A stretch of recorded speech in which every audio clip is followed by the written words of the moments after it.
ladies and gentlemen. This is the first part of the Exotic Pilot Radio Orchestra. I'd like to present Mark Dicker from Time, H.P. Lovecraft at the Mountains of Madness.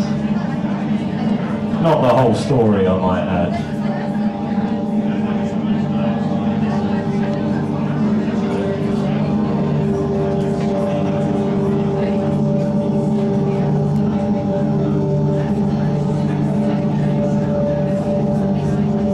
I think that both of us simultaneously cried out in mixed awe, wonder, terror and disbelief in our own senses as we finally cleared the pass and saw what lay beyond.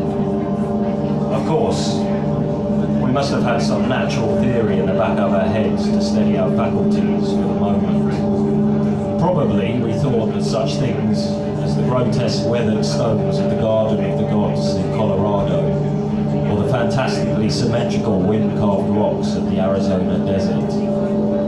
Perhaps we even half thought the sight of a mirage like that which we had seen in the morning before on first approaching those mountains of madness.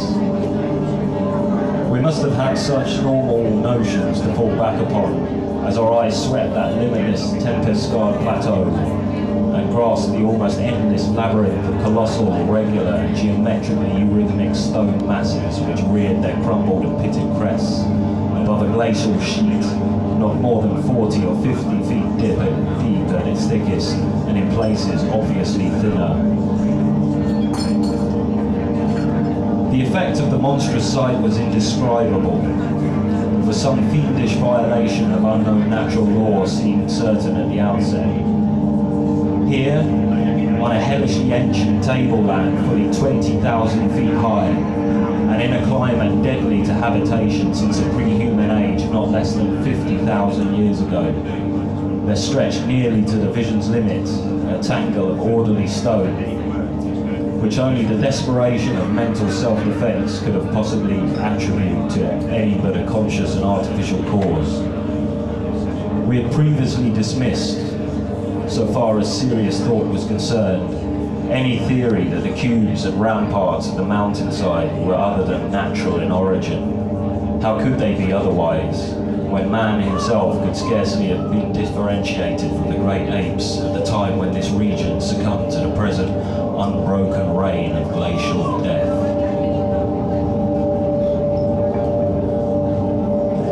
Only the indescribable, unhuman massiveness of these vast stone towers and ramparts had saved the frightful thing from utter annihilation in the hundreds of thousands, perhaps millions of years since it had brooded here amidst the blast of a bleak upland. Corona Mundi, the roof of the world.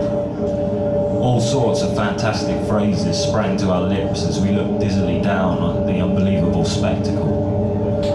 I thought again of the eldritch primal myths that had so persistently haunted me since my first sight of this dead Antarctic world, of the demonic plateau of Leng, of the Maigo, or abominable snowmen of the Himalayas, of the narcotic manuscripts with their pre-human implications, of the Cthulhu cult, of the Necronomicon, and of the Hyperborean legends of formless Thagthogua, and the worse than formless star spawn associated with that semi-entity.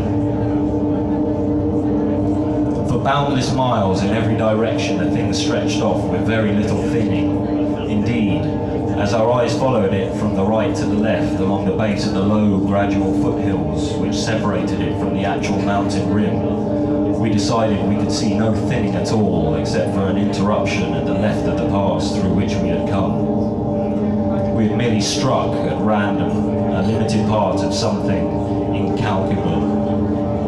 The foothills were more sparsely sprinkled with grotesque stone structures linking the terrible city to the already familiar cubes and ramparts which evidently formed its mountain outposts. These latter, as well as the queer mountain caves, were thick on the inner as on the outer sides of the mountains.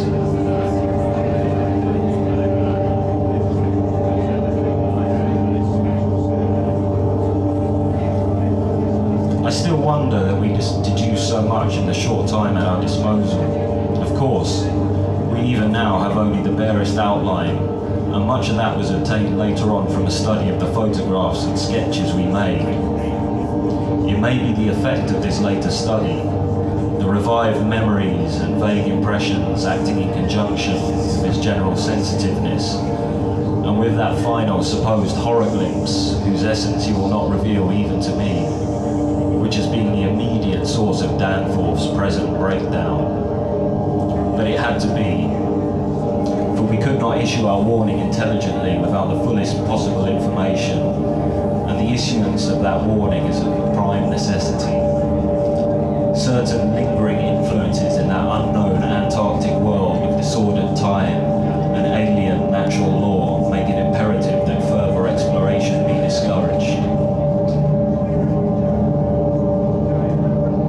The full story, so far as deciphered, will shortly appear in an official bulletin of Miskatonic University.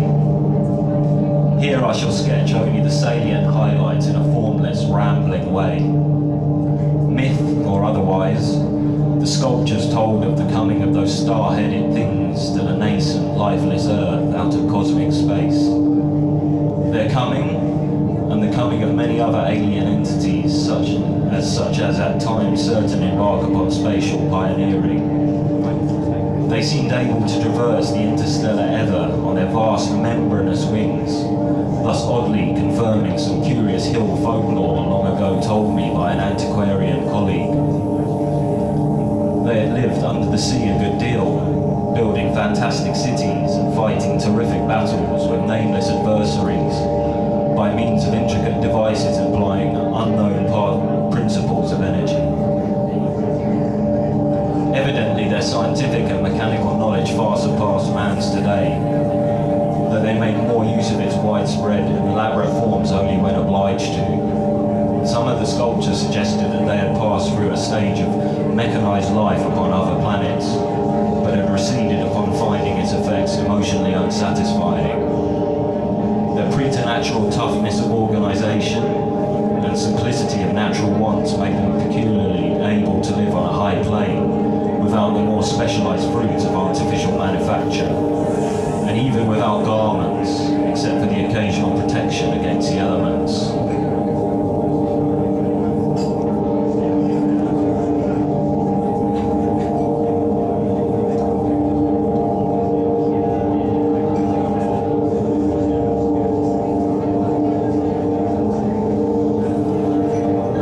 I say that we approached these sprawling and incomplete obstructions slowly and reluctantly. Would to heaven we had never approached them at all, but had run back at top speed out of that blasphemous tunnel, with the greasily smooth floors and the degenerate murals aping and mocking the things they had superseded. Run back before we had seen what we did, and before our minds were burned with something which will never let us breathe easily again. Both of our torches were turned on the prostrate objects, so that we soon realized the dominant factor of their incompleteness.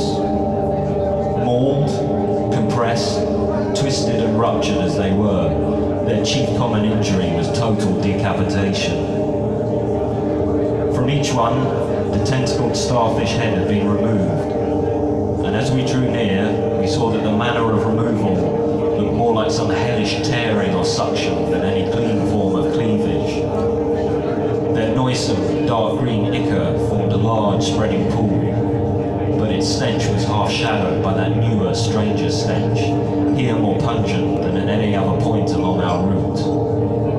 Only when we had come very close to the sprawling obstructions could we trace that second, unexplainable fetor to any immediate source. And the instant we did so, Danforth, remembering certain vivid sculptures of the Old One's history in the Permian age 150 million years ago, gave vent to a nerve-tortured cry which echoed hysterically through that dark, vaulted, and archaic passage with the evil palimpsest carvings. I came only just short of echoing his cry myself, for I had seen those primal sculptures too, and had shudderingly admired the way the nameless artist had suggested that hideous slime coating found on certain incomplete and prostrate old ones, those whom the frightful Shoggoths had characteristically slain and sucked to a ghastly headlessness in the Great War of Resubjugation.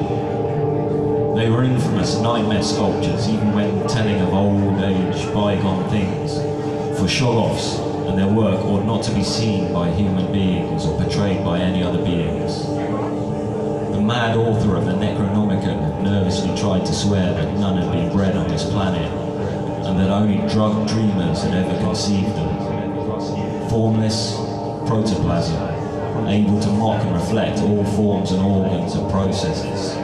Viscous agglutinations of bubbling cells.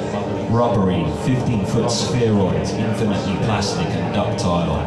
Slaves of suggestion, builders of cities. More and more sullen, more and more intelligent, more and more amphibious, more and more imitative. Great God. What madness made these even blasphemous old ones willing to use and carve such things?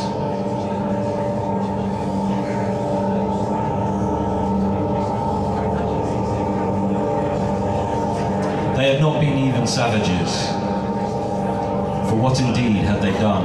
That awful awakening in the cold of an unknown epoch. Perhaps an attack by the furry, frantic, barking quadrupeds, and a dazed defense against them, and the equally frantic white simians with the queer wrappings and paraphernalia.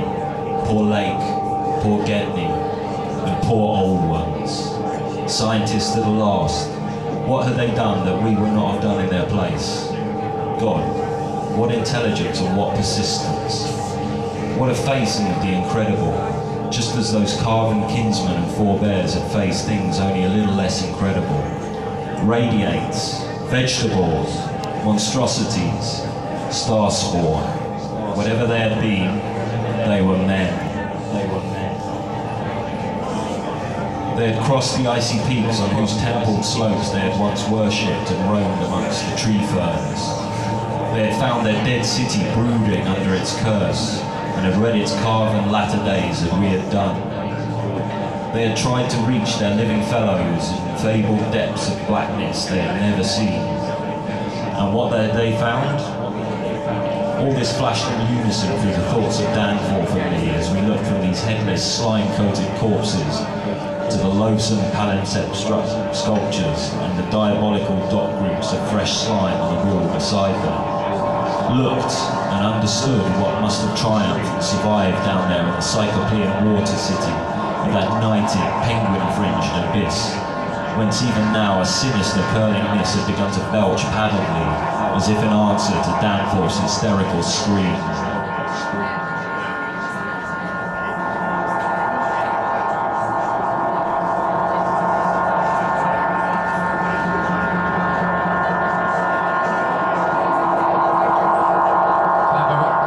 Have a round of applause, please, for Mark Dicker from Time. And now, short session in the Time of 10.